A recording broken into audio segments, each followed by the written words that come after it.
The topic I'm going to talk about now is very broad, and I won't be able to explain every example that is relevant. But I believe that the United States is both our political and our ethical beliefs are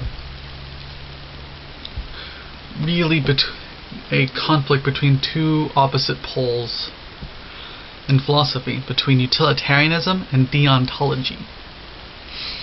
And when it comes to religion, religious ethics tends to be a form of deontology. So a quick summary of the two. Utilitarianism is a form of consequentialism. In other words, to them, politics and ethics is all about maximizing human well-being no matter what. I mean, they take that to the extreme too, to where the nuking of Japan would be justified under utilitarianism, under the argument that less people would die in the overall grand scheme of things if you do the nukes than if you didn't do it. So, in the grand calculus, there would be more well-being if you drop the nukes than if you don't. Whereas deontologists would be against that, which I'll explain later when I explain them. So utilitarians, like Sam Harris tends to be a utilitarian. And I notice that atheists in general tend to be utilitarians, even if they don't know what utilitarianism is, or they don't call themselves utilitarian. Mainly because science can't prove utilitarianism, but it can really help in implementing utilitarianism. So deontology is the opposite end of the spectrum, and you don't have to be religious to be a deontologist, but because deontology, the Kant version of it, is sort of like the secular version of religious ethics, because it's all about immutable laws of ethics that never change. So deontologists have certain right and wrongs that you can never go against a deontological moral rule ever. So the religious deontologists use God as their proof, and secular ones use reason. Most of them are secular. Most people who know what deontology is and call themselves deontologists are followers of Kant, and so that they believe that their moral absolutism is based in reason and not religion. So most deontologists are secular, but it's very similar to religious ethics. So, for instance, they would be against the bombing of Japan because it's the killing of innocents. To a deontologist, you never kill innocents ever, no matter what.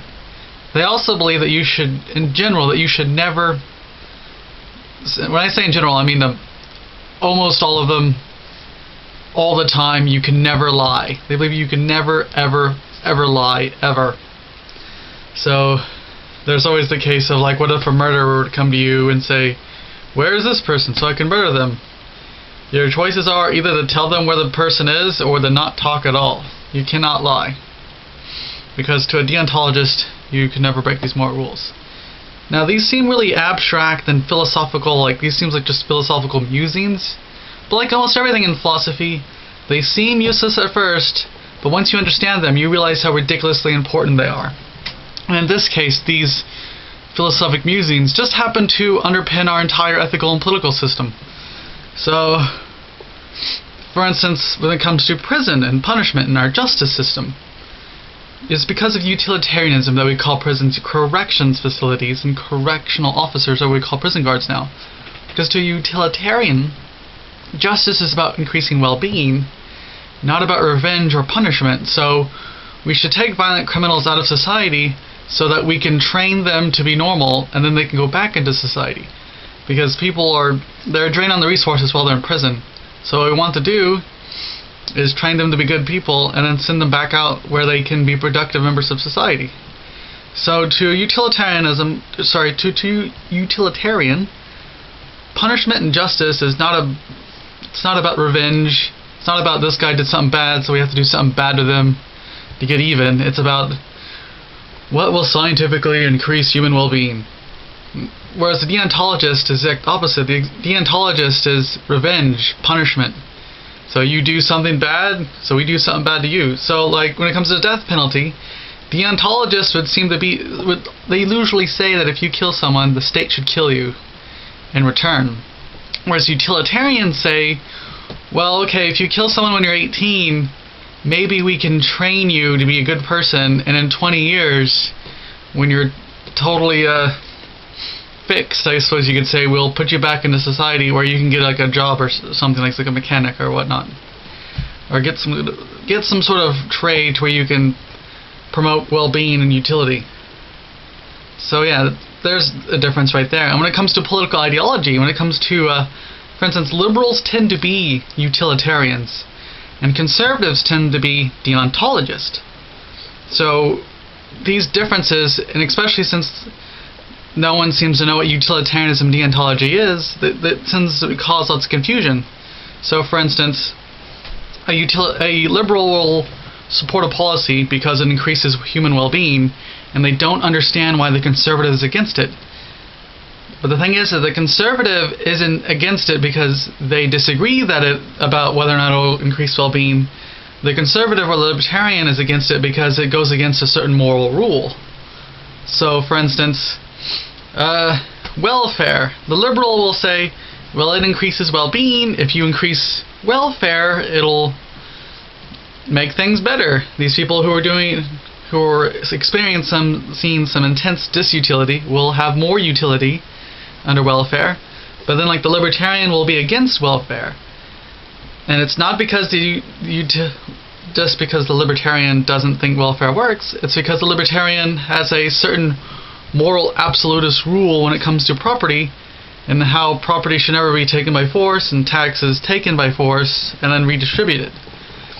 So in this case, the debate is not on whether or not welfare increases utility and makes people better off. The debate is between someone who's arguing on the basis that it will make people better off, and someone arguing on the basis that it goes against an absolutist property moral rule. So when they argue, they go nowhere with each other because they don't seem to understand that they're arguing from completely different moral foundations. So you can't argue out of one by saying utility, and you can't argue out of the other by pointing out your absolutist belief in property rights. So yes, now if you in ethics too, any ethical issue, very like the United States, you'll have some people arguing on one side or the other.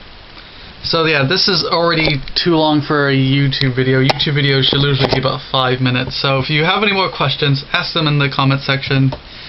But yes, utilitarianism and deontology is a big deal. And one last thing I want to point out is that deontologists, when it comes to ideology, tend to think of the ideal society, and then they try to fit real society to the ideal, no matter what kind of downsides that could cost. Whereas utilitarians take society as it is and try to make it more ideal over time. They don't think of an ideal first, they think of the real first. But as you can tell, I'm biased. I do believe in utilitarianism myself. I'm a big fan of utilitarianism. That's it. Bye.